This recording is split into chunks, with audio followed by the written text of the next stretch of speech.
Takže zdravím vás všetkých a prajem vám príjemné prežitie Vianočných sviatkov. V súčasnej dobe už točím tých videí menej, pretože sa začínam zaoberať viac sám sebou a svojim vnútrom. Vyčistiť si hlavu a veci podobné.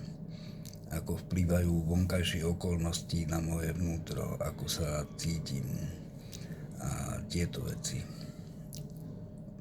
Keďže som taký typ ako niečo ako biohacker a psychohacker, že si vytvorím nejaký psychický stav a potom sa s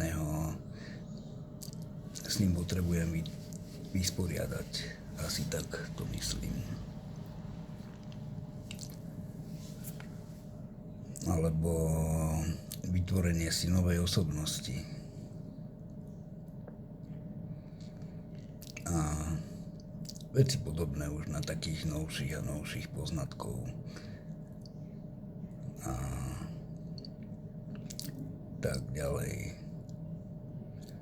Takže som asi jediný, kto tvrdí, že za všetkým týmto zlom, čo sa to tu pácha teraz,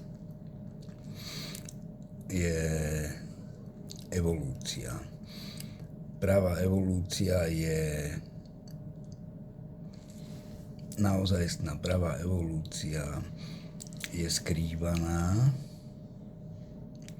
ale ona je naozaj, veď to vidíte sami, že tie tropické a subtropické pásma sa stupne posúvajú, niektoré druhy vyhynú, zvierat, tie, ktoré sa prispôsobia, tak prežijú. K nám dolezú všelijaké tiež nové druhy. A to je krásna ukážka evolúcie. V priamom prenose.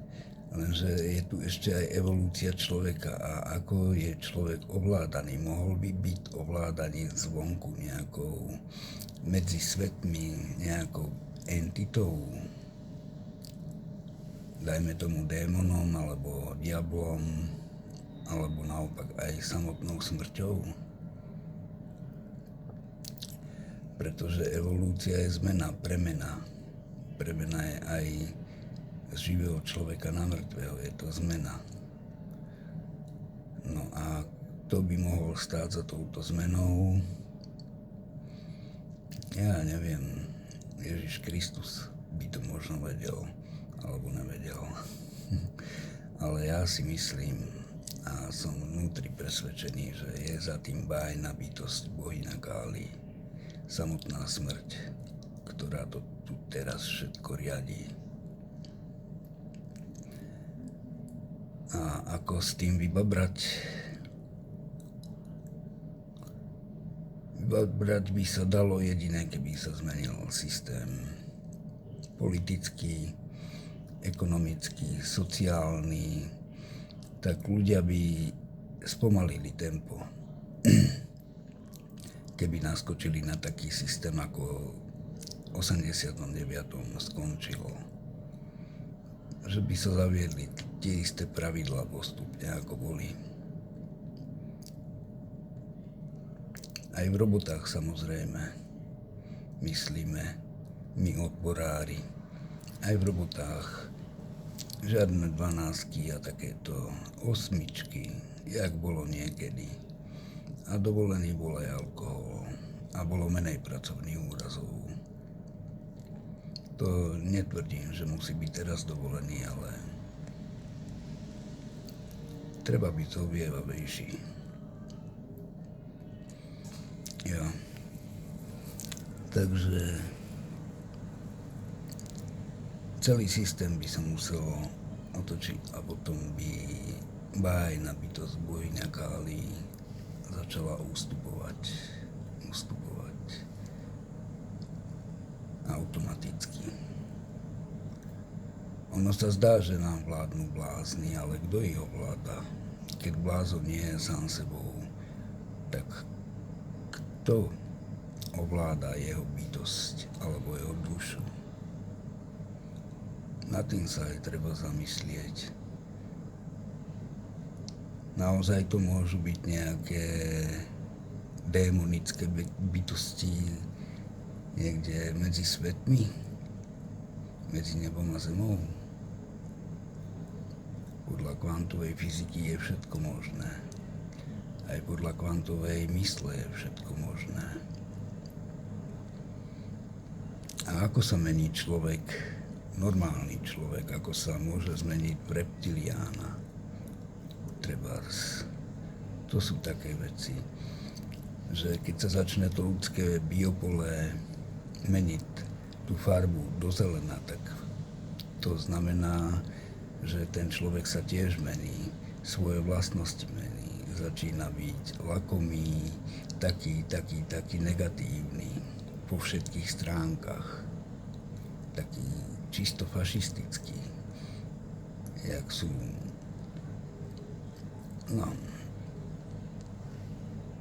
niektorí tí kapitalisti, takí veľkí, že tých nezaujíma nikto ani keby vlastnú mamku videl na zemi ležať, tak ju prekročí venku. No asi takí ľudia.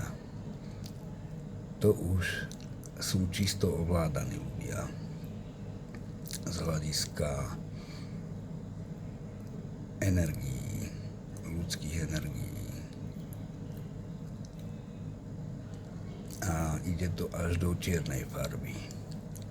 Áno, obsadí to ľudské vedomie a človek je zrazu ovládaný, posadnutý.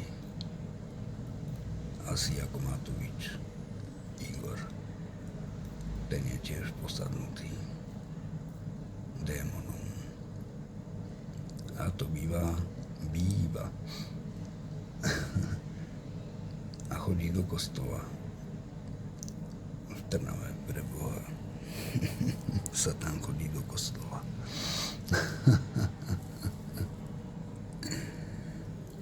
Je to možné. Je. Takže tak.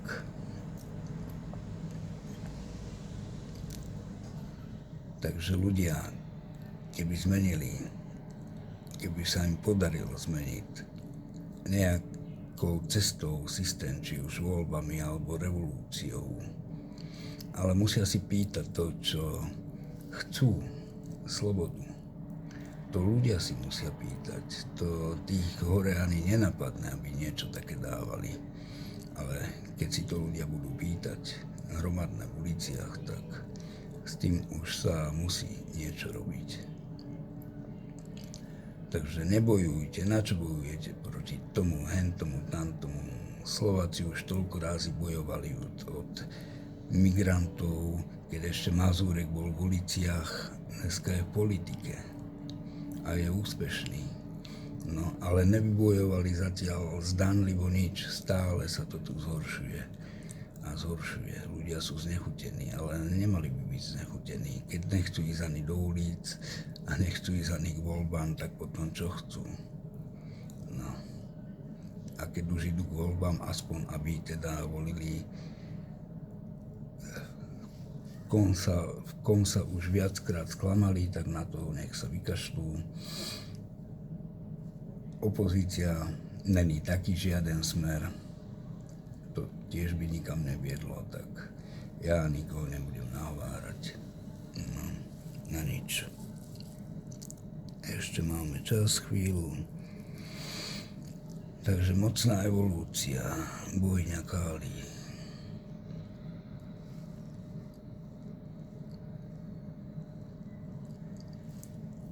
Skrížime ti cestu. Určite. Ľudia nie sú sprostí. Oni aj vedia, čo chcú, ale asi sa nevedia vyjadriť.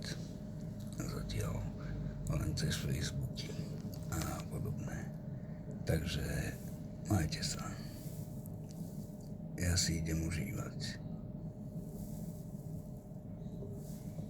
života. Tak zatím.